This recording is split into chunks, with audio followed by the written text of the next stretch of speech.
संसद भवन में अंदर प्रवेश करती हुई राष्ट्रपति द्रौपदी मुर्मू, उपराष्ट्रपति और राज्यसभा के पदेन सभापति सीपी राधाकृष्णन, प्रधानमंत्री नरेंद्र मोदी, लोकसभा अध्यक्ष ओम बिरला।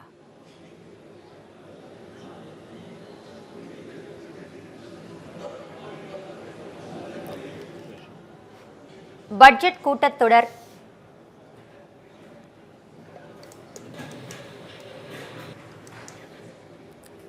करती हुई राष्ट्रपति द्रौपदी मुर्मू।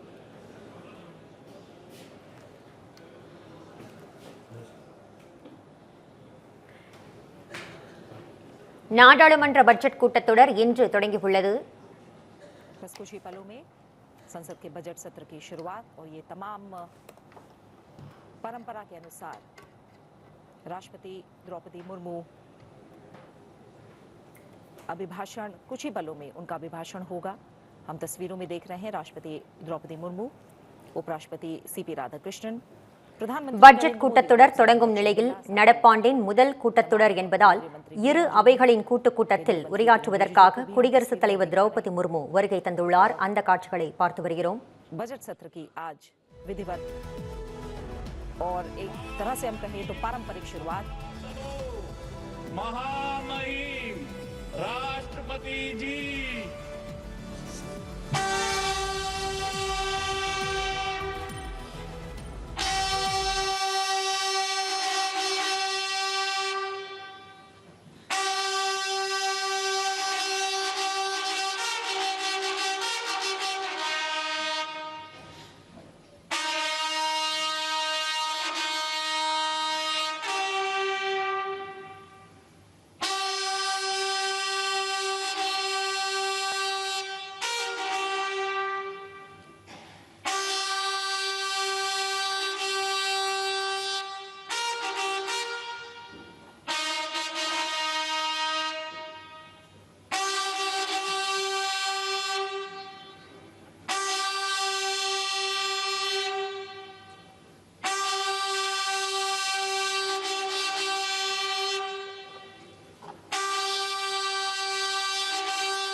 माननीय सदस्यगण, संसद के इस समावेश सत्र को संबोधित करते हुए मुझे अत्यंत खुशी हो रही है। बीता वर्ष भारत के तेज विकास और विरासत के उत्सव के रूप में स्मरणीय रहा है। ये कालखंड अपने साथ अनेक प्रेरणाएं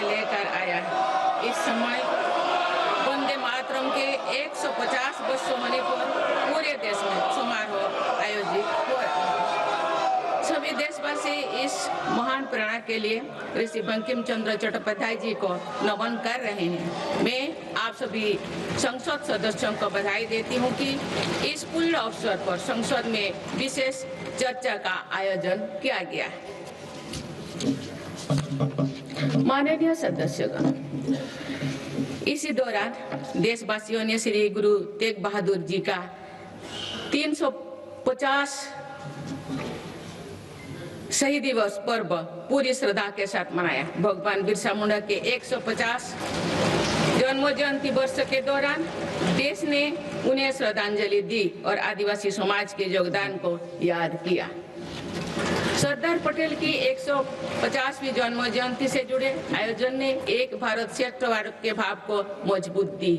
सभी देशवासी इस बात के भी साथी बने कि कैसे भारत रत्न भूपेन हजारिका की जन्म शताब्दी के समारोह सूर और देश का एकता के भाव से भर दिया गया है। जब देशवासी अतीत के ऐसे महान पड़ावों और अपने पूर्वजों के महान योगदान को याद करते हैं तो नई पीढ़ी के प्रेरणा मिलती है। ये प्रेरणा विकसित भारत के और हमारी यात्रा के ओर गति देती है। माननीय सदस्यगण, वर्ष 2026 के साथ ही हमारे देश इस सदी के दूसरी पड़ाव पर पहुंच गया है। भारत के लिए सदी के पहले 25 वर्षों का समापन अनेक सफलताओं, गौरवशाली उपलब्धियों और असाधारण अनुभवों के साथ हुआ है। बीते 10-11 वर्षों में भारत ने हर क्षेत्र में अपनी नींव मजबूत की है। ये वर्ष 2047 तक विकसित भारत की तेज यात्रा का बहुत बड़ा आधार है। माननीय सदस्यगण, बाबा साहेब अम्बेडकर ने हमेशा समानता और सामाजिक न्याय पर जोर दिया है। हमारे संविधान भी हमें यही प्रेरणा देता है। सच्चा सामाजिक न्याय यानी देश के हर नागरिक को उसका पूरा हक मिले, बिना किसी भेदभाव से मिले। मेरी सरकार सच्ची सामाजिक न्याय के लिए समर्पित है और इसी का नतीजा है कि पिछले एक दशक में 25 करोड़ देशवासी गरीबी को हराकर गरीबी से बाहर निकल के सरकार के तीसरे कार्यकाल में गरीबों को सशक्त करने के लिए अभियान और तेजी से आगे बढ़ा है। पिछले एक दशक में गरीबों के 4 करोड़ पक्के घर बने। बीते एक वर्ष में 32 लाख नए घर गरीबों को मिले। जल जीवन मिशन के 5 वर्षों में 12.5 करोड़ नए परिवारों तक पाइप से पानी पहुंचाया गया है। बीते एक वर्ष में करीब 1 करोड़ नए परिवार तक नल से जल की सुविधा पहुंची। उज्ज्वला योजना के माध्यम से अब तक 10 करोड़ से ज्यादा परिवारों को एलपीजी कनेक्शंस मिले हैं और पिछले वर्ष भी ये अभियान तेजी से आगे बढ़ रहा है। मेरी सरकार पारदर्शी और ईमानदार व्यवस्थाओं को स्थायी बना रही है। इसी एक वर्ष में सरकार ने 7 लाख करोड़ रुपए से अधिक लाभ डीबीटी के माध्यम से सीधे लाभार्थियों को पहुंचाया। माननीय सदस्यगण, मेरी सरकार दलितों, पिछड़ों, वंचितों, जनजातीय समाज सभी के लिए पूरी संवेदनशीलता से काम कर रही है। सबका साथ सबका विकास का विजन देश के हर नागरिक के जीवन में सकारात्मक प्रभाव ला रहे हैं। वर्ष 2014 की शुरुआत में सिर्फ 25 करोड़ नागरिकों तक की सोशल सिक्योरिटी की योजनाएं पहुंच पाती थी। सरकार के प्रयासों में निरंतरता की वजह से आज करीब 95 करोड़ भारतीयों को सोशल सिक्योरिटी का कवच मिला है। गरीब मरीजों के लिए प्रारंभ की गई आयुष्मान भारत योजना से बीते वर्ष तक देश भर के अस्पतालों में 11 करोड़ से अधिक मुफ्त इलाज किए जा चुके हैं। इस योजना के तहत बीते वर्ष 2.5 करोड़ गरीबों के मुफ्त इलाज मिला है। बीते लगभग 1.5 वर्षों में करीब 1 करोड़ बुजुर्गों को वय वंदना कार्ड जारी किए गए हैं। इनकी मदद से करीब 8 लाख बुजुर्गों ने अस्पतालों में भर्ती रहते हुए अपना मुफ्त इलाज कराया है।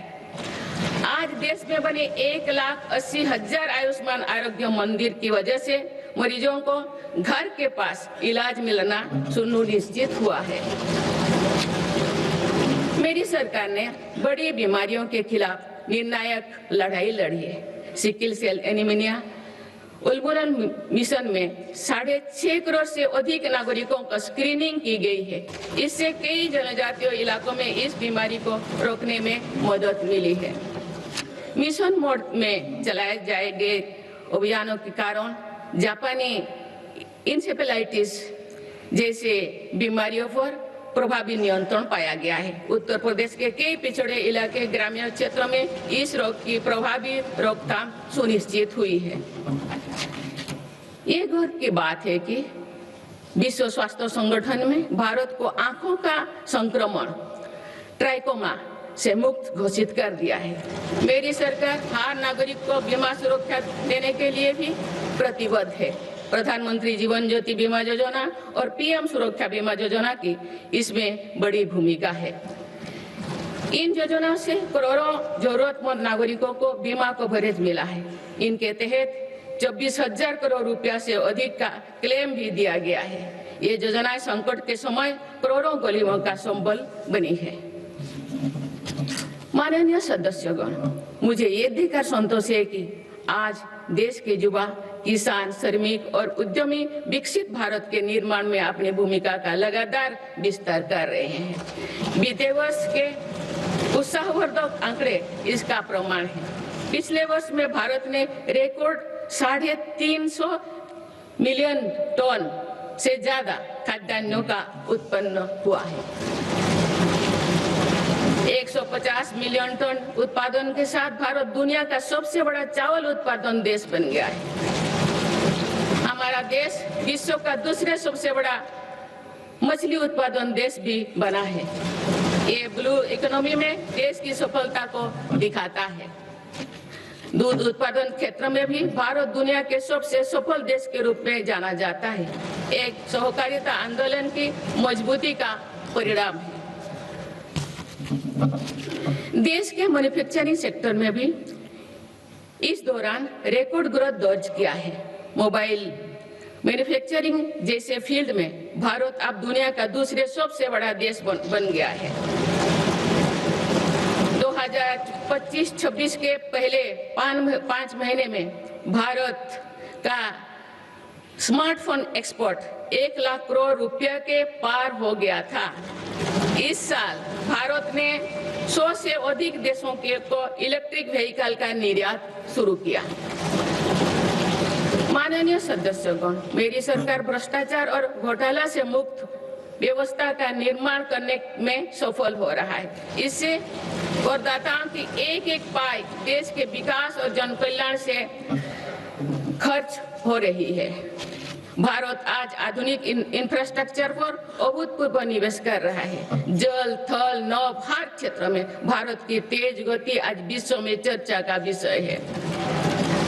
अटल जी के समय पीएम ग्रामीण सड़क योजना शुरू हुई थी। बीते 1 वर्ष में भारत ने लगभग 18,000 किलोमीटर नई ग्रामीण सड़कें जोड़ी है। अब भारत की करीब पूरी ग्रामीण आबादी सड़क से जुड़ चुकी है। गरीब तथा मध्यम वर्ग की सेवा में लगी भारतीय रेल तेजी से 100% इलेक्ट्रिफिकेशन के लक्ष्य के प्रति आगे बढ़ रही है। मिजोरम के आइजल और नई दिल्ली को डायरेक्ट रेल रोड से जोड़ा गया है। बीते वर्षों जब आइजल के स्टेशन पर पहली बार राजधानी एक्सप्रेस का आगमन हुआ तो स्थानीय लोगों के उत्साह ने सारे देश को प्रसन्नता के भाव से जोड़ा है। जम्मू कश्मीर विश्व के सबसे उच्च रेलवे आर्च ब्रिज, चुनाव ब्रिज और तमिलनाडु में नई पंबन ब्रिज का निर्माण कर भारत ने इंफ्रास्ट्रक्चर क्षेत्रों में एक कीर्तिमान स्थापित किया है। आज जम्मू कश्मीर से केरल तक 150 से ज्यादा वंदे भारत ट्रेनों का नेटवर्क खड़ा हो चुका है। कुछ दिन पूर्व ही वंदे भारत ट्रेनों के नई पीढ़ी का पदार्पण हुआ है। बंगाल से असम के बीच वंदे भारत स्लीपर ट्रेनों की शुरुआत भारत की रेल प्रगति की नई उपलब्धि है। के मेट्रो नेटवर्क पर भी देशवासियों को गर्व है। 2025 में भारत का कुल मेट्रो नेटवर्क 1000 किलोमीटर के ऐतिहासिक आंकड़ों को पार कर गया है। भारत दुनिया के तीसरी सबसे बड़े मेट्रो नेटवर्क वाला देश बन गया है। मेरी सरकार ने इनलैंड वाटरवेज के विकास पर भी अनेक काम किए हैं। पहले भारत में राष्ट्रीय जलमार्गों की संख्या 5 थी, जो अब 100 से अधिक हो चुकी है। इससे उत्तर प्रदेश, बंगाल, बिहार समेत पूर्वी भारत के राज्य लॉजिस्टिक हब बनकर उभर रहे हैं। क्रूज टूरिज्म से तटीय और नदी इलाकों में पर्यटन बढ़ रहा है और स्थानीय अर्थव्यवस्था मजबूत हो रही है। माननीय सदस्यगण, स्पेस टूरिज्म भी अब भारत की पहुंच से दूर नहीं है। भारत के युवा अंतरिक्ष यात्री शुभांशु शुक्ला का इंटरनेशनल स्पेस स्टेशन पर पहुंचना एक ऐतिहासिक यात्रा का आरंभ है। आने वाले समय में हमारा देश अंतरिक्ष में भारतीय स्टेशन की स्थापना की दिशा में आगे बढ़ने वाला है। देश बहुत उत्साह के साथ गगनयान मिशन पर भी काम कर रहा है। माननीय सदस्यगण, दशकों से लंबित परियोजनाओं को गति देने के लिए योजनाओं के लाभ को हर लाभार्थी तक पहुंचाने के लिए मेरी सरकार ने प्रगति नाम से एक नई व्यवस्था आरंभ की है। दिसंबर 2025 में प्रगति के 50वें बैठक का ऐतिहासिक पड़ाव भी आया। बीते वर्ष में प्रगति ने 85 लाख करोड़ रुपए से अधिक के प्रोजेक्ट्स के गति दी। लाखों करोड़ रुपया की कल्याणकारी योजनाओं को धरातल पर उतारने में मदद की। रिफॉर्म, परफॉर्म, ट्रांसफर के जिस मंत्रों को लेकर देश चल रहा है, उसकी सफलता में प्रगति की इन बैठक ने बहुत बड़ी भूमिका निभाई है। माननीय सदस्यगण, बीते 11 वर्षों में देश की आर्थिक नींव बहुत मजबूत हुई है। दुनिया में अनेक प्रकार के संकटों के बावजूद भारत दुनिया की फास्टेस्ट ग्रोइंग मेजर इकोनॉमी बना हुआ है। भारत ने महंगाई दर को कम रखने के अपने रिकॉर्ड को और बेहतर किया है। इसका सीधा फायदा देश के गरीब और मध्यम वर्गीय परिवारों को हो रहा है। मेरी सरकार ने नीतियों के कारण देशवासियों की आय बढ़ी है, बचत बढ़ी है और खरीद शक्ति में भी वृद्धि हुई है। अभी यूरोपियन यूनियन के साथ फ्री ट्रेड एग्रीमेंट पर जो सहमति हुई है, मैं सभी देशवासियों को इसके लिए बहुत बहुत बधाई देती हूँ। ये ऐतिहासिक कदम भारत में मैन्युफैक्चरिंग सेक्टर और सर्विस सेक्टर के गति देगा। भारत के युवाओं के लिए रोजगार के अनेक नए अवसर बनाएगा। माननीय सदस्यगण, आज मेरी सरकार रिफॉर्म्स एक्सप्रेस के पथ पर चल रही है। पुराने नियमों और प्रावधानों को भविष्य की जरूरत के हिसाब से निरंतर बदला जा रहा है। सभी ने देखा है कि कैसे जीएसटी में ऐतिहासिक नेक्स्ट जनरेशन रिफॉर्म ने देशवासियों का उत्साह से भर दिया। इस रिफॉर्म के कारण देशवासियों को 1 लाख करोड़ रुपए की बचत सुनिश्चित हुई। जीएसटी में कटौती के बाद वर्ष 2025 में 2 व्हीलर का रजिस्ट्रेशन 2 करोड़ से पार कर गया है। ये अपने आप में नया रिकॉर्ड है।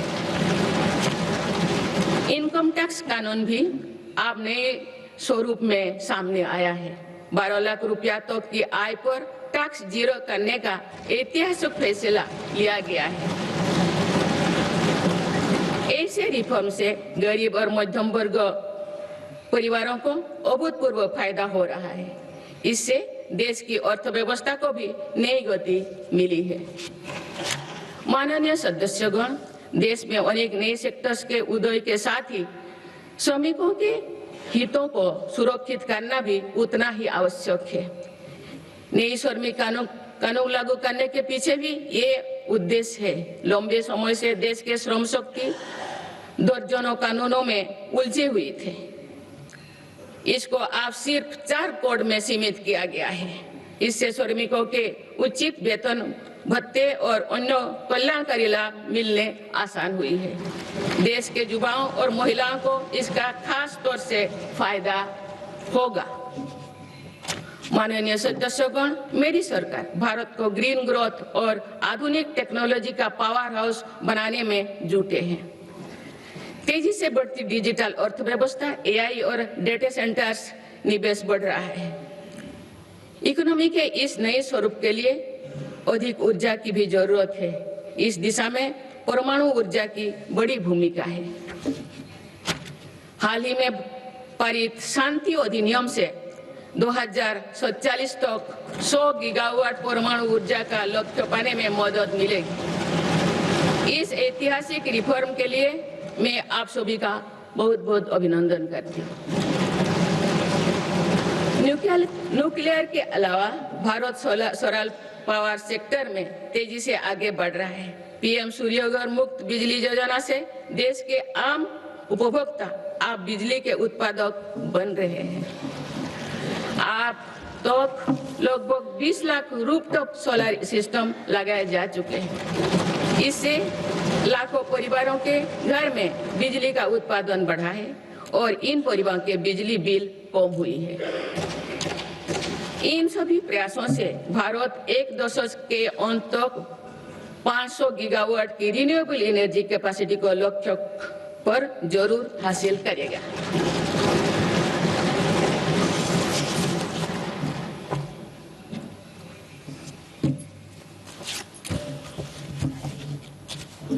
माननीय सदस्यगण, किसी भी न्याय व्यवस्था की वास्तविक सफलता इस बात से तय होती है कि उसके कानून नागरिकों से भय का नहीं बल्कि सुरक्षा, सुविधा एवं सशक्तिकरण का भाव पैदा करे। इस बात को ध्यान में रखते हुए भारतीय न्याय संहिता को तेजी से लागू किया गया है। साथ ही जन विश्वास कानून का एक और संस्करण भी देश में लाया गया है। अभी तक 300 से अधिक प्रावधानों को अपराधी की श्रेणी से बाहर किया जा चुका है। विकसित भारत के संकल्प की सिद्धि के लिए मेरी सरकार इस रिफॉर्म एक्सप्रेस की गति को निरंतर तेज करती है। माननीय सदस्यगण, आजादी के बाद भारत की प्रगति को कुछ शहरों और क्षेत्रों से ज्यादा गति मिली। भारत का एक बहुत बड़ा क्षेत्र और बहुत बड़ी आबादी ऐसे रही जिसे उचित अवसर नहीं मिल पाया। अब मेरी सरकार पिछले क्षेत्र और वंचित आबादी के सामर्थ्यों को विकसित भारत की ऊर्जा बना रहे हैं। आज पूर्वोदय यानी पूर्व भारत के तेज विकास पर विशेष बल दिया जा रहा है। आज पश्चिम बंगाल और ओडिशा के समुद्री क्षेत्रों में प्रगति की नई संभावनाएं बन रही है। पूर्वोत्तर का क्षेत्र भी आज विकास की मुख्य धारा से जुड़ रहा है। पूर्वोत्तर में असम श्रीमद शंकर देव जी की जैसे महान विभूतियों की भूमि है। अब वो दिन भी दूर नहीं है, असम में बनी सेमीकंडक्टर चिप दुनिया भर के इलेक्ट्रिक उत्पादों की लाइफलाइन बनेगी। इस क्षेत्र में कनेक्टिविटी पर भी अभूतपूर्व बल दिया जा रहा है। माननीय सदस्यगण, बीते 11 वर्षों में पूर्वोत्तर में 7,200 किलोमीटर से ज्यादा राष्ट्रीय राजमार्ग बनाए गए हैं। इससे दूर दराज, पहाड़ी, जनजातीय और सीमावर्ती इलाकों तक पहुंचना आसान हुआ है। साथ ही प्रधानमंत्री ग्राम सड़क योजना के तहत लगभग 50,000 किलोमीटर ग्रामीण सड़कें बनी हैं।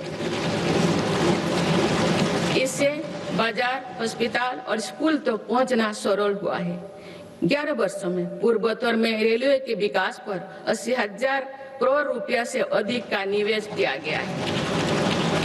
अरुणाचल प्रदेश, त्रिपुरा और मिजोरम, इन तीनों राज्यों की राजधानियों अब ब्रॉड गेज रेल लाइन से जुड़ चुकी हैं। इससे इन इलाकों में आर्थिक प्रगति, रोजगार और पर्यटन उद्योग के लिए नई द्वार खुले। साथ साथ पूर्वोत्तर की आरोग्य और सुरक्षा के लिए भी ये दशक निर्णय का दशक रहा है। ईटानगर में स्टेट कैंसर इंस्टीट्यूट और असम के शिवसागर में मेडिकल कॉलेज बनने से लाखों परिवारों को इलाज में मदद मिलेगी। सिक्किम के सिच्चे में मेडिकल कॉलेज और अगरतला में महिलाओं और बच्चों का अस्पताल बनने से भी बड़ी सुविधा होगी।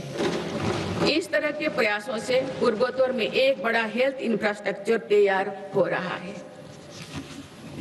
माननीय सदस्यगण, जो पिछड़ा हो वो मेरी सरकार की प्राथमिकता है। पीएम जनमन योजना पीएम जनमन योजना आदिवासियों में भी सबसे पिछड़े जनजातियों की 20,000 से ज्यादा गांवों को विकास से जोड़ा जा रहा है। इन गांवों में गरीबों के करीब 2.5 लाख घर इसी योजना के माध्यम से बने हैं। धरती व जनजातियों ग्राम उत्कर्ष अभियान से भी आदिवासी क्षेत्रों में विकास को अभूतपूर्व गति मिल रही है।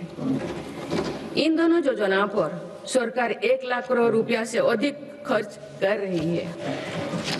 पिछले 11 वर्षों में अनुसूचित जाति के लाखों छात्रों को 42,000 करोड़ रुपया से अधिक की पोस्ट मैट्रिक छात्रवृत्ति दी गई है।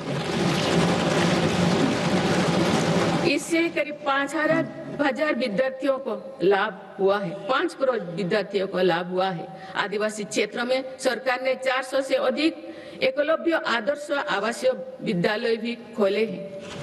इनमें जनजातीय बच्चों को अच्छी शिक्षा और बेहतर भविष्य मिल रहा है। माननीय सदस्यगण, कृषि का महत्व समझाते हुए संत तिरुवल्लुवर ने कहा था कि समाज के लोग चाहे जिस भी काम से जुड़े हो, हर व्यक्ति का जीवन एक मेहनती किसान के परिश्रम पर निर्भर होता है। इसलिए मेरी सरकार खुशहाल किसान को विकसित भारत की पहली प्राथमिकता के रूप में देखती है।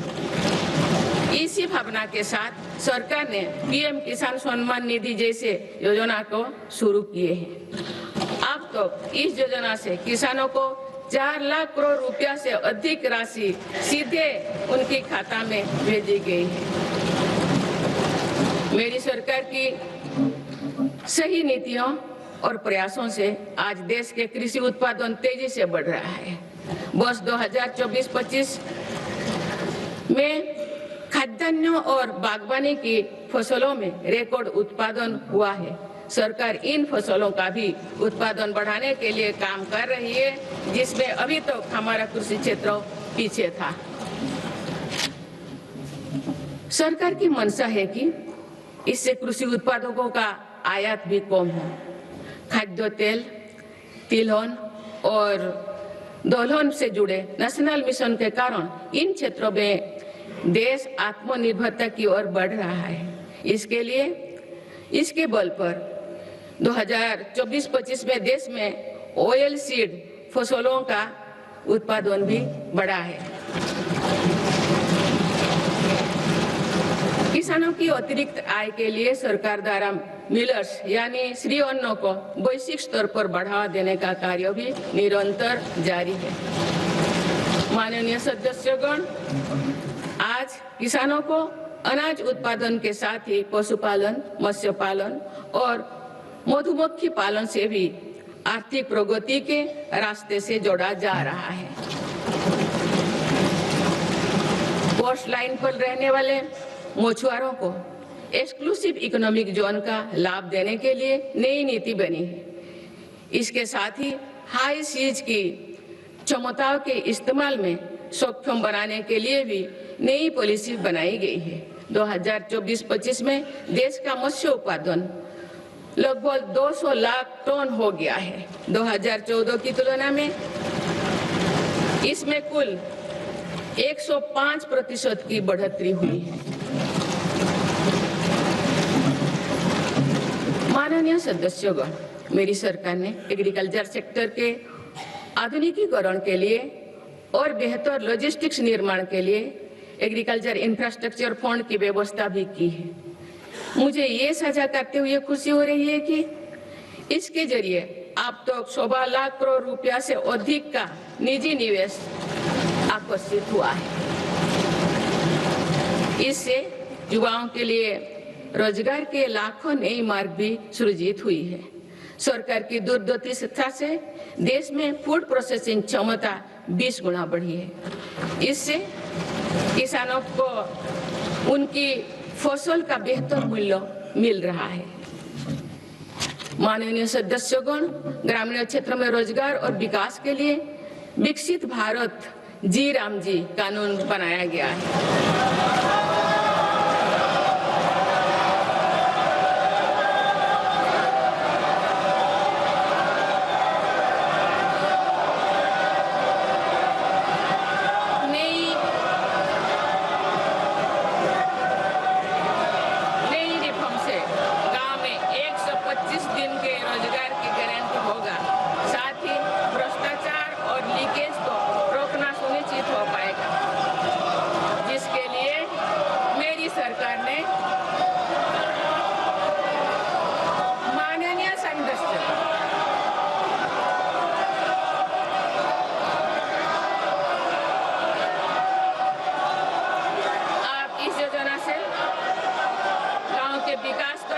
मिलेगी और किसान, पशुपालन और मछुआरे साथियों के लिए नई सुविधाएं निर्मित होगी।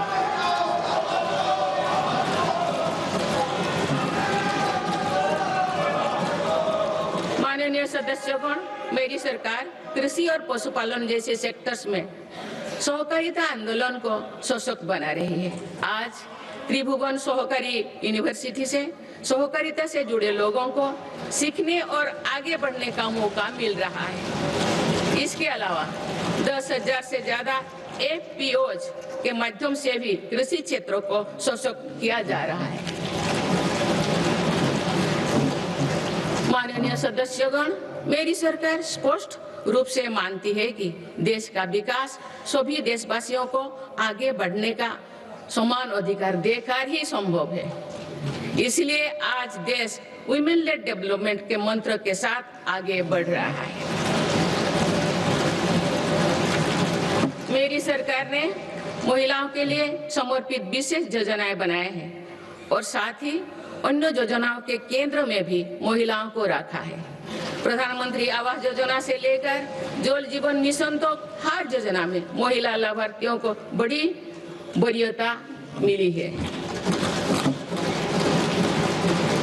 देश के विकास में महिलाओं की भागीदारी बढ़ाने के लिए मेरी सरकार ने 10 करोड़ महिलाओं को स्वयं सहायता समूह से जोड़ा है।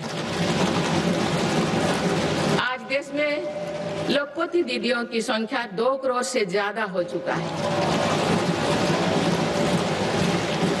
बीते एक वर्ष में ही 60 लाख से ज्यादा महिलाएं लखपति दीदी बनी हैं। मेरी सरकार कुल 3 करोड़ महिलाओं को लखपति दीदी बनाने के लक्ष्यों को जल्द प्राप्त करने वाले हैं। माननीय सदस्यगण, नमो ड्रोन दीदी योजना भी देश के सुदूर अंचलों तक महिला सशक्तिकरण का एक पर्याय बनकर उभरी है। ये प्रशिक्षित ड्रोन दीदी अब आधुनिक तकनीक से जरिए एग्रीकल्चर सेक्टर को ट्रांसफॉर्म कर रहे हैं। मेरी सरकार महिलाओं की आर्थिक उन्नति के साथ साथ अनेक पोषण, स्वास्थ्य और शिक्षा जैसी सभी विषयों पर ध्यान दे रही है। सितंबर के महीने में चलाए गए स्वस्थ नारी सशक्त परिवार अभियान के तहत लगभग 7 करोड़ महिलाओं की स्वास्थ्य जांच हुई है। इस अभियान ने महिलाओं को त्वरित इलाज शुरू करने में मदद की है। माननीय सदस्यगण, मेरी सरकार की प्रगतिशील सोच और नीतियों के परिणाम स्वरूप देश के हर महत्वाकांक्षी क्षेत्र में महिलाएं तेजी से आगे बढ़ी है। इसी दिशा में कुछ ही महीने पहले देश ने एक और बड़ा माइलस्टोन हासिल किया है। राष्ट्रीय शिक्षा अकादमी यानी NDA में महिला कैडेट्स का पहला बैच पास आउट हुआ है। इससे ये विश्वास और मजबूत हुआ है कि देश के विकास और सशक्तिकरण में नारी शक्ति सबसे आगे खड़ी है। माननीय सदस्यगण, श्री गुरु तेग बहादुर जी ने हमें सिखाया है, भय काहू को देत नय भय मानत आन, यानी हम ना किसी को डराए और ना किसी से डर कर जिए।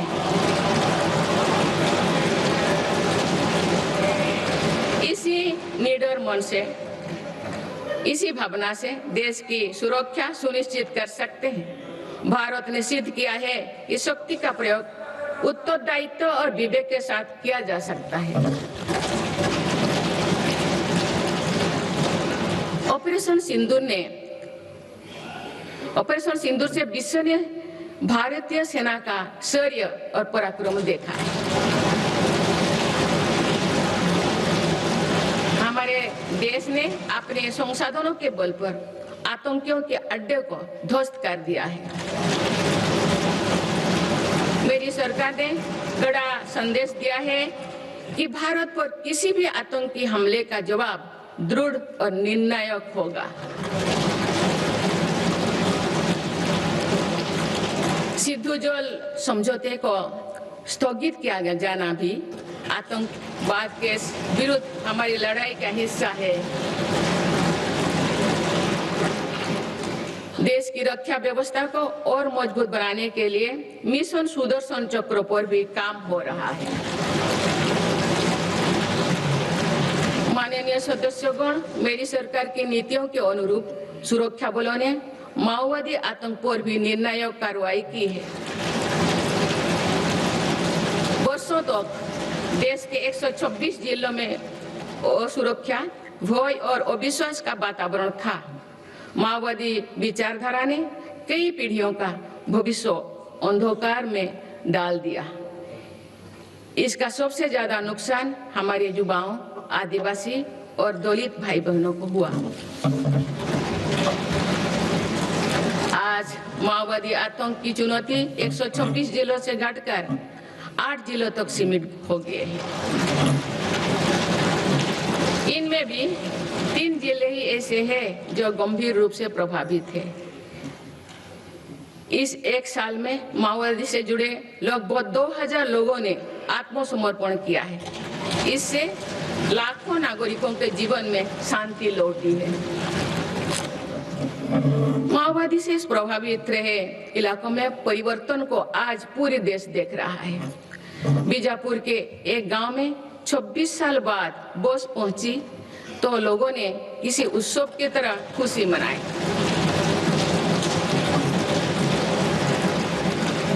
बस्तर ओलंपिक में युवा बढ़ चढ़कर हिस्सा ले रहे हैं।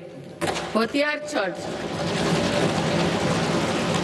छोड़ चुकी व्यक्ति आज जगदलपुर में पंडुम कैफे में लोगों की सेवा कर रहे हैं। माननीय सदस्यगण, मेरी सरकार ये सुनिश्चित कर रही है कि जो लोग हथियार छोड़कर मुख्यधारा से जुड़े हैं उनका जीवन पटरी पर लौटे। वो दिन दूर नहीं जो देश से आतंक पूरी तरह से समाप्त हो जाए। माननीय सदस्यगण, गुरुदेव रविंद्रनाथ टैगोर ने कहा था कि आजादी तब तक अधूरी है जब तक आत्मनिर्भरता का जीवन ना जिया जाए। मेरी सरकार भारत को आत्मनिर्भर बनाने की दिशा में निरंतर और ठोस प्रयास कर रहे हैं। आज मेक इन इंडिया के विजन के साथ बने उत्पाद दुनिया के अलग अलग बाजारों तक पहुंच रही है। स्वदेशी को लेकर भी देशवासियों में बहुत उत्साह है। माननीय सदस्यगण, पीएलआई योजना से अभी तक लगभग 2 लाख करोड़ रुपया का निवेश आकर्षित हुआ है। साथ ही 17 लाख करोड़ रुपए से अधिक का उत्पादन हुआ है। भारत का इलेक्ट्रॉनिक सेक्टर अभूतपूर्व गति से विकास कर रहा है। बीते 11 वर्षों में इलेक्ट्रॉनिक्स प्रोडक्शन में 6 गुना वृद्धि हुई है। आज ये 11 लाख करोड़ रुपया का हो चुका है। वर्ष 2025 में भारत का डिफेंस प्रोडक्शन 1.5 लाख करोड़ रुपया से पार हो चुका है और डिफेंस एक्सपोर्ट भी रिकॉर्ड 23,000 करोड़ रुपया से ऊपर चल गया है। ऑपरेशन सिंदूर के बाद made in India defence platform पर भरोसा मजबूत हुआ है। माननीय सदस्यगण, निवेश और निर्यात के मामले में भारत की वैश्विक हिस्सेदारी निरंतर बढ़ रही है। बीते 11 वर्षों में भारत में लगभग $750 बिलियन का FDI आया है। मेरी सरकार भारत में नई सेक्टर्स को प्रोत्साहित दे रही है। आधुनिक मैन्युफैक्चरिंग और भविष्य की टेक्नोलॉजी के लिए माइक्रोचिप में आत्मनिर्भरता बहुत आवश्यक है। वर्ष 2025 में 4 और सेमीकंडक्टर मैन्युफैक्चरिंग यूनिट को मंजूरी दी गई है। भारत में 10 ऐसे फैक्ट्रियां आने वाले समय में अपना काम शुरू करने वाली है। भारत अब नानो चिप निर्माण के लिए भी बड़े कदम उठा रहे हैं। माननीय सदस्यगण, चिप के अलावा एक और बहुत बड़ा क्षेत्र है जिसको लेकर मेरी सरकार ने मिशन मोड पर काम शुरू किया है। राष्ट्रीय क्रिटिकल मिनरल्स मिशन से जरूरी मिनरल के लिए विदेशों पर निर्भरता को कम किया जा रहा है। माननीय सदस्यगण, अतीत में भारत समुद्री व्यापार की एक महाशक्ति हुआ करता था, लेकिन गुलामी के बाद दशकों की उपेक्षा के कारण आज भारत का 95% व्यापार विदेशी जहाजों पर होता है। इस पर हर वर्ष 6 लाख करोड़ रुपया से अधिक खर्च होते हैं। मेरी सरकार इस स्थिति से देश को बाहर निकालने में जुटी है। शिपिंग सेक्टर के लिए सरकार ने करीब 70,000 करोड़ रुपया का ऐतिहासिक पैकेज घोषित किया है। बड़े जहाजों को इंफ्रास्ट्रक्चर का स्टेटस दिया गया है। इतना ही नहीं, शिपिंग से जुड़ी पुराने कानूनों को भी वर्तमान जरूरतों के हिसाब से बदला गया है।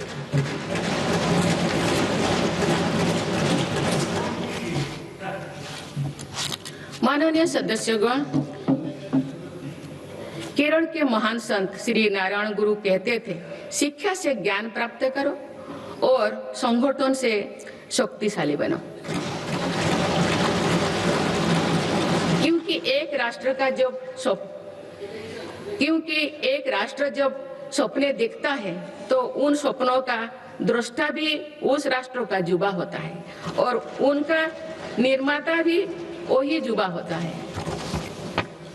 आपको ये जानकर खुशी होगी कि बीते 11 वर्षों में के दौरान देश में सिर्फ इलेक्ट्रॉनिक मैन्युफैक्चरिंग सेक्टर में 25 लाख से अधिक नई रोजगार सृजित हुई है।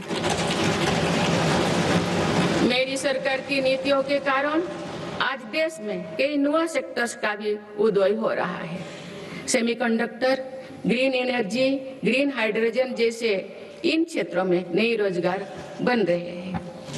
माननीय सदस्यगण, मेरी सरकार ने बीते वर्षों में आधुनिक इंफ्रास्ट्रक्चर के निर्माण पर 50 लाख करोड़ से अधिक राशि खर्च की है। इंफ्रास्ट्रक्चर पर हुई इस निवेश ने युवाओं के लिए बड़ी संख्या में रोजगार का निर्माण किया है। माननीय सदस्यगण, आज भारत के युवा मन में हम एक और सकारात्मक बदलाव देख रहे हैं। देश का युवा आत्मनिर्भर भारत, स्वदेशी और मेक इन इंडिया को अपनी जिम्मेदारी मान रहे हैं। मुद्रा योजना जैसे प्रयास इन युवाओं में उद्यमिता और स्वरोजगार की भावना को बढ़ावा दे रहे हैं। इस स्कीम के तहत अभी तक 38 लाख करोड़ रुपया से अधिक का फंड छोटे छोटे उद्यमियों को मिला है। करीब 12 करोड़ से अधिक लोन पहली बार स्वरोजगार शुरू करने के लिए दिए गए हैं। इसी तरह पीएम विश्वकर्मा योजना के तहत देश के 20 लाख से अधिक कारीगरों को ट्रेनिंग और बैंक से मदद दी जा रही है। पीएम स्वनिधि योजना के तहत भी रेहड़ी फुटपाथ पर काम करने वाले 72 लाख लोगों को 16,000 करोड़ रुपया की मदद मिल चुकी है। माननीय सदस्यगण, अभी हाल ही में स्टार्टअप इंडिया प्रोग्राम ने अपने 10 लाख पूरे किए हैं। इन 10 साल पूरे किए हैं। इन 10 वर्षों में भारत दुनिया का तीसरा बड़ा स्टार्टअप इकोसिस्टम बन गया है। एक दशक पहले तक देश में 500 से भी कम स्टार्टअप थे। आज देश में लगभग 2 लाख स्टार्टअप पंजीकृत हो चुके हैं। पिछले साल ही करीब 50,000 नए स्टार्टअप पंजीकृत हुई है। हमारे स्टार्टअप नेटवर्क में 20 लाख से अधिक युवा काम कर रहे हैं। इन स्टार्टअप्स में से 45% में कम से कम एक डायरेक्टर महिला है। माननीय सदस्यगण, बीते 1 वर्ष में विभिन्न रोजगार मेले के माध्यम से मेरी सरकार ने लाखों युवाओं को पक्की नौकरी दी है। प्राइवेट सेक्टर में भी 1 लाख करोड़ रुपए के बजट की प्रधानमंत्री विकसित भारत रोजगार योजना लागू की गई है। इसके तहत 3.5 करोड़ नए रोजगार सृजित किए जा रहे हैं। मेरी सरकार के प्रयासों से आईटी सर्विस, इलेक्ट्रॉनिक्स मैन्युफैक्चरिंग और ग्लोबल कैपेबिलिटी सेंटर्स में भी 1 करोड़ से अधिक युवाओं को रोजगार मिला है। माननीय सदस्यगण, बीते वर्ष देश में 1 लाख से ज्यादा मोबाइल टावर्स के जरिए 4G और 5G नेटवर्क को देश के कोने कोने तक पहुंचाया गया है। डिजिटल इंडिया के विस्तार ने भारत को हजारों करोड़ की क्रिएटिव इकोनॉमी के एक बड़े ग्लोबल सेंटर के रूप में पहुंचाना दी गई है। क्रिएटिव इकोनॉमी को और गति देने के लिए मेरी सरकार ने वेब्स का नया प्लेटफॉर्म भी बनाया है। माननीय सदस्यगण, आज टेक्नोलॉजी तेजी से बदल रही है। इसके कारण जॉब्स का नेचर भी तेजी से बदलता जा रहा है। इसीलिए नेशनल एजुकेशन पॉलिसी को वर्तमान और भविष्य की जरूरतों के हिसाब से तैयार किया गया है। आज स्कूल के स्तर से भी बच्चों में टेक्नोलॉजी और इनोवेशन का माइंडसेट बनाया जा रहा है। इससे अटल इनोवेशन मिशन प्रभावी काम कर रहे हैं। अभी तक देश भर में 1 करोड़ से अधिक विद्यार्थियों को अटल टिंकरिंग लैब्स का लाभ मिल चुका है। इसके अलावा राष्ट्रीय अनुसंधान फाउंडेशन के माध्यम से भी रिसर्च और डेवलपमेंट के कल्चर को गति मिल रही है। माननीय सदस्यगण, देश के आईटीआई नेटवर्क को अपग्रेड करने के लिए 1000 आईटीआई को फ्यूचर रेडी बनाया जा रहा है। इस पर पीएम सेतु योजना के तहत 60,000 करोड़ रुपया खर्च किए जा चुके हैं। मेरी सरकार आधुनिक टेक्नोलॉजी के लिए एक इंडस्ट्री रेडी वर्कफोर्स तैयार कर रही है। अब तो 60,000 युवाओं को सेमीकंडक्टर उद्योग के लिए प्रशिक्षित किया जा चुका है। 10 लाख युवाओं को एआई के क्षेत्र में प्रशिक्षण दिया जा रहा है। माननीय सदस्यगण, आज एआई के दुरुपयोग से पैदा हो रहे क्षेत्र के विषय में गंभीर होना बहुत आवश्यक है। डीप फेक, मिस इन्फॉर्मेशन और फेक कंटेंट लोकतंत्र, सामाजिक सौहार्द और जनता के विश्वास के लिए बड़ा खतरा बनते जा रहे हैं। इस गंभीर विषय पर आप सभी को मिलकर विचार करना चाहिए। माननीय सदस्यगण, भारत के युवाओं और मेरी सरकार के साझा प्रयासों से देश में खेलों का भी अभूतपूर्व विकास हो रहा है।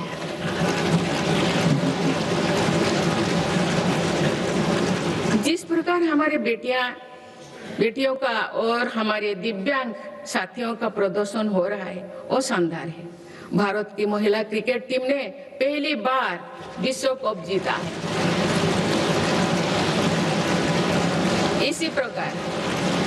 इसी प्रकार ब्लाइंड वुमेन क्रिकेट टीम ने भी वर्ल्ड कप जीता। मैं अपनी बेटियों को बहुत बहुत शुभकामनाएं देती हूँ। इसी तरह आगे बढ़ते रहे। माननीय सदस्यगण, बीते दशक में भारत में खेल से जुड़े हर व्यवस्था में रिफॉर्म किए गए हैं। मेरी सरकार ने खेलो भारत नीति बनाए हैं और खेलों से जुड़े संस्थानों को पारदर्शी बनाया जा रहा है। हमारी तैयारियां और आत्मविश्वास का परिणाम है कि भारत को 2030 कॉमनवेल्थ गेम्स की मेजबानी का दायित्व दिया जा रहा है। आप सबको सहयोग करना है। मुझे विश्वास है कि देश की एक समर्थ युवा शक्ति विकसित भारत के निर्माण में निर्णायक भूमिका निभाएगी। मेरी सरकार ने देश की युवा शक्ति को राष्ट्र चिंतन से जोड़ने के लिए Viksit Bharat young leaders dialogue platform भी शुरू किया है। इस वर्ष इस मंच से करीब 50 लाख नौजवानों ने रजिस्ट्रेशन किया। अभी तक माई भारत संगठन से भी करीब 2 करोड़ युवा जुड़ चुके हैं। माननीय सदस्यगण, आप सब जानते हैं कि इस समय विश्व एक कठिन कालखंड से गुजर रहा है। लंबे समय से चले आ रहे वैश्विक समीकरण भी आज बदल रहे हैं। युद्ध की अनिश्चितताओं ने भी वैश्विक स्थिरता और वैश्विक अर्थव्यवस्था को संकट में डाल रखा है। इन सब परिस्थितियों के बीच भी भारत तेज गति से विकास के राह पर आगे बढ़ रहा है। भारत की इस सफलता के पीछे मेरी सरकार की संतुलित विदेश नीति और दूरगामी सोच की बड़ी भूमिका है। माननीय सदस्यगण, वर्तमान की जटिल वैश्विक परिस्थितियों में भारत विश्व में एक सेतु की भूमिका निभा रहा है। युद्धरत देश भी महत्वपूर्ण मुद्दों को लेकर भारत पर अपना भरोसा व्यक्त करते हैं। ये संतोष की बात है कि भारत ने संतुलन, निष्पक्षता और मानवीय दृष्टिकोण को प्राथमिकता दी है। इनके बाद भी इंडिया फर्स्ट के संकल्प को अटल बनाए रखा। माननीय सदस्यगण, भारत ने पूरे विश्व में ग्लोबल साउथ की आवाज को और मुखरता से तेज किया है। इनमें अफ्रीका और लैटिन अमेरिका सहित ऐसे सभी भूभागों में नई पार्टनरशिप्स बनाए हैं और पुराने संबंधों को मजबूती दी है। भारत ने बिम्स्टेक, G20, ब्रिक्स, एससीओ और अन्य अंतर्राष्ट्रीय मंचों पर अपनी उपस्थिति को भी लगातार मजबूत बनाया है। माननीय सदस्यगण, भारत का हमेशा ये मानना रहा है कि ग्लोबल पॉलिटिक्स और कोऑपरेशन का अंतिम ध्येय मानवता की सेवा होना चाहिए। देश ने अपने एक्शन से इसके प्रेरणादायक उदाहरण भी पेश किए हैं। Latin America, south east Asia, Pacific islands और पड़ोसी देशों में संकट के समय आगे आकर हर संभव सहायता पहुंचाए।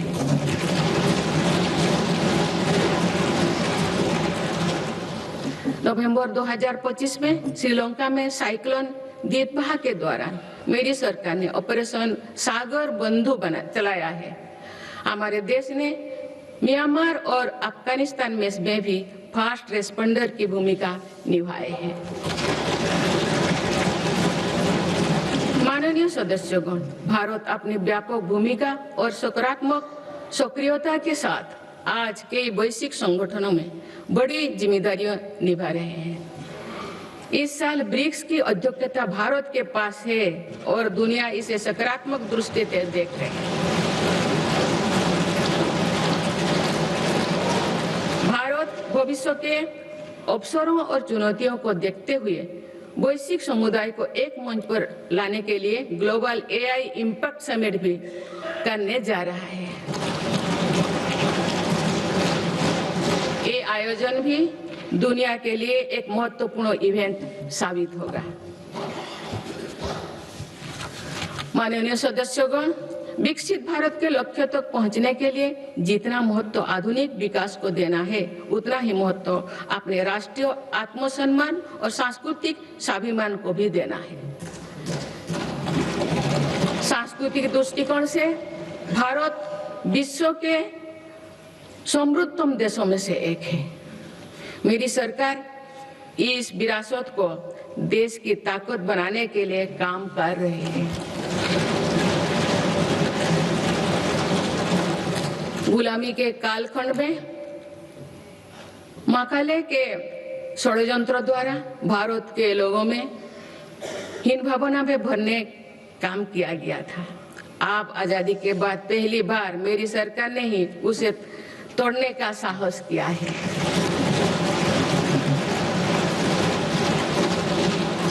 माननीय सदस्यगण, आज देश अपनी सांस्कृतिक धरोहर को सहेजने और संवारने के लिए हर मोर्चों पर काम कर रहा है।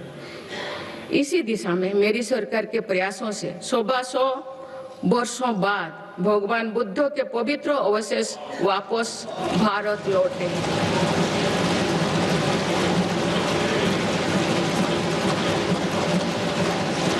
उन्हें आप सामान्य जनमानस के दर्शन के लिए समर्पित किया गया है। इस वर्ष सौराष्ट्र के सोमनाथ मंदिर के नवनिर्माण के 75 वर्ष भी पूरी होने जा रहे हैं।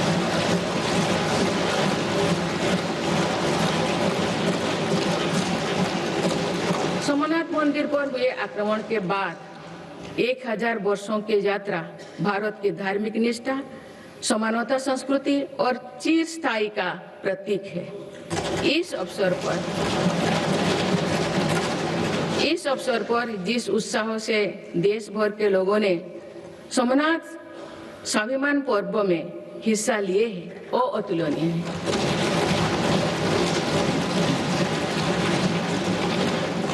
कुछ ही समय पूर्व राजेंद्र चल द्वारा गंगईकोंडा चोलापुरम की स्थापना की भी 1000 वर्ष पूरी हुई। इस अवसर ने भी करोड़ों देशवासियों को अपनी अतीत को गर्व करने का मौका दिया गया है। माननीय सदस्यगण, हमारा भारत प्राचीन ज्ञान विज्ञान का केंद्र रहा है। ये ज्ञान विज्ञान प्राचीन पांडुलिपियों के रूप में हजारों वर्षों से पीढ़ी दर पीढ़ी सुरक्षित होता आया, परंतु विदेशी आक्रमणों और आजादी के बाद की उपेक्षा के कारण इस संपदा को बड़ा नुकसान हुआ है। आप मेरी सरकार इस ज्ञान भंडार का संरक्षण करने जा रहे हैं।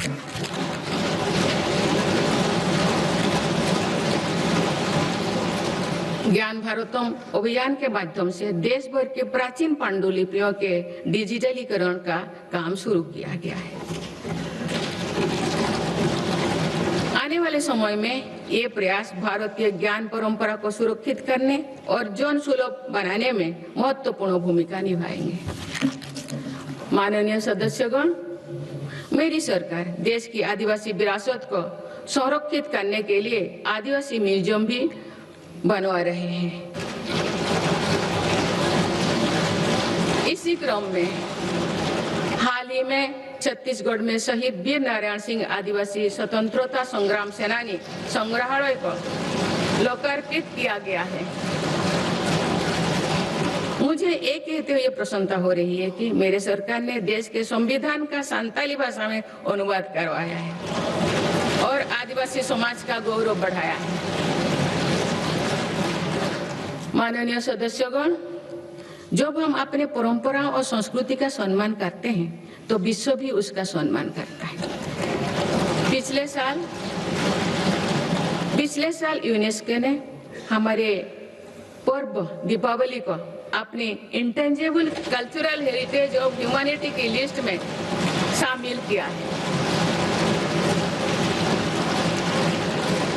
दीपावली की पूरी दुनिया में बढ़ती लोकप्रियता के साथ ही यूनेस्को द्वारा उसका रिकॉग्निशन हम सब भारतीयों के लिए गर्व की बात है।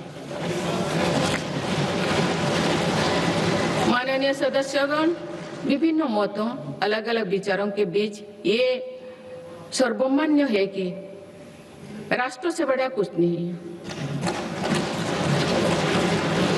पूज्य महात्मा गांधी, नेहरू जी, बाबा साहेब, सरदार पटेल, जेपी जी, लोहिया जी, पंडित दीनदयाल उपाध्याय, अटल जी सभी इसी विचार के रहे हैं कि लोकतंत्र में विषय पर भेदभाव होना स्वाभाविक है, लेकिन कुछ विषय मतभेदों से परे होना चाहिए।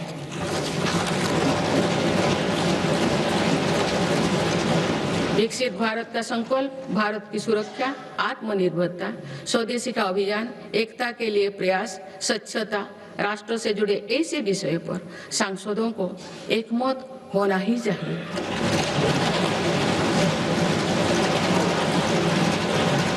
हमारी संविधान की भावना भी यही है।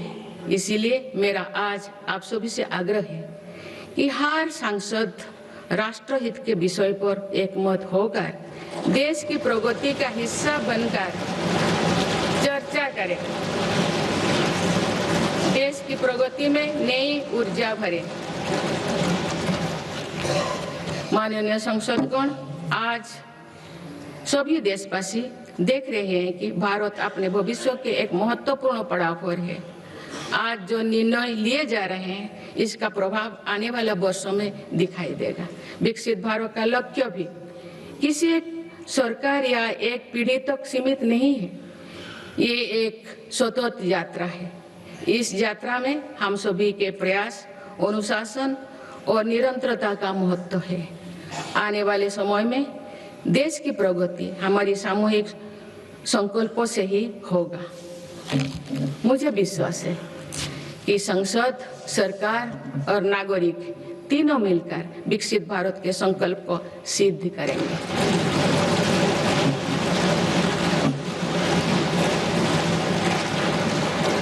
हम भारतवासी राष्ट्रहित को सर्वोपरि रखते हुए संवैधानिक मूल्यों के साथ आगे बढ़ेंगे। सभी देशवासी अपने कर्तव्यों का निर्वहन राष्ट्रहित, राष्ट्र कल्याण में करेंगे।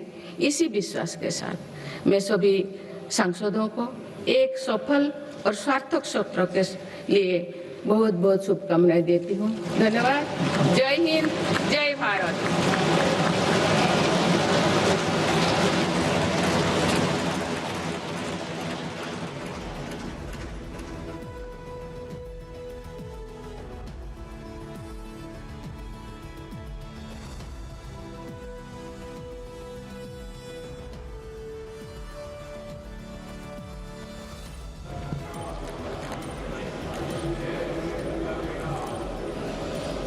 தாயின் அன்பாய், தந்தையின் அறிவாய், குருவின் ஒளியாய், தாயாய், தந்தையாய், குருவாய், தெய்வமாய் நாம் அனுதினமும் வழிபடுகின்ற சர்வ சக்தியும் தன்னகத்தை கொண்டிருக்கின்ற புனித பாரத அன்னையின் பொற்பாதங்களை முதற்கண் பணிந்து வணங்கி, मैं भारत माता के पवित्र चरणों को स्पर्श करता हूँ और उनको प्रणाम करता हूँ। Honorable President of India and honorable members, I seek to read some parts of the English version of Honorable President's address, and the rest may be considered as read. It gives me immense pleasure to address both houses of the parliament assembled together. Presently, India is celebrating 150 years of Vande Mataram. The people of India are paying homage to Rishi Bankim Chandra Chattopadhyay for this profound source of inspiration. I congratulate the honorable members that a special discussion in Parliament was organized on this auspicious occasion. Honorable members, during this period, the citizens commemorated the 350th anniversary of martyrdom of Sri Guru Tegh Bahadur Ji with deep reverence. During the 150th birth anniversary year of Bhagwan Birsa Munda, the nation paid tribute to him and remembered him the contributions of the tribal community.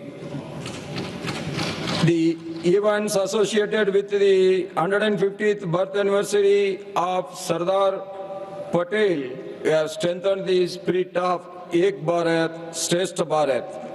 All citizens also witnessed that the birth centenary celebrations of Bharat Ratna Bhubun Hazarika were imbued with melodies and spirit of national unity. Over the past 10-11 years, India has strengthened its foundation in every sphere. The period has become a big cornerstone for India's rapid journey towards becoming Viksit Bharat by 2047. Honorable members, Baba Saheb Ambedkar always laid emphasis on equality and social justice. Our Constitution also inspires us in the same spirit. My government is fully committed to true social justice. As a result of this, 25 crore citizens have come out of poverty during the last decade. During the last decade, 4 crore Pakka houses have been built for the poor. Possession of 32 lakh new houses has been given to the poor during the last year. During the 5 years of Jal Jeevan Mission, 12.5 crore new households have been provided pipe water. Through the Ujjwala Yojana, till date, more than 10 crore households have been provided with LPG connections. My government is institutionalizing transparent and honest systems. In just last 1 year, my government has provided benefits worth more than 6.75 lakh crore rupees directly to the beneficiaries through direct benefit transfer. Honorable members, my government is working with the full sensitivity for all, for Dalits, backward classes, marginalized and tribal communities. At the beginning of 2014, social security schemes could reach only 25 crore citizens. With these continuous efforts of my government, about 95 crore Indians have social security cover today. Investment சேலஞ்சுக்கு ரெடியா? ஒரு bound தங்கம் 30,000க்கு கிடைக்குமா? Mutual ஃபண்ட்ல 30% லாபம் வருமா? Share மார்க்கெட்ல 60% லாபம் உறுதியா? இல்ல பேங்க் ஃபிக்ஸ்ட் டெபாசிட்ல 30% லாபமா கிடைக்குமா? ஆனா 100% செக்யூரா சென்னை சிட்டி லிமிட்குள்ள பிளாட் வெறும் 1450 per square feet மட்டும்தான். இந்த வாய்ப்பை தவற விடாதீங்க. மேலும் விவரங்களுக்கு இப்பவே கால் பண்ணுங்க.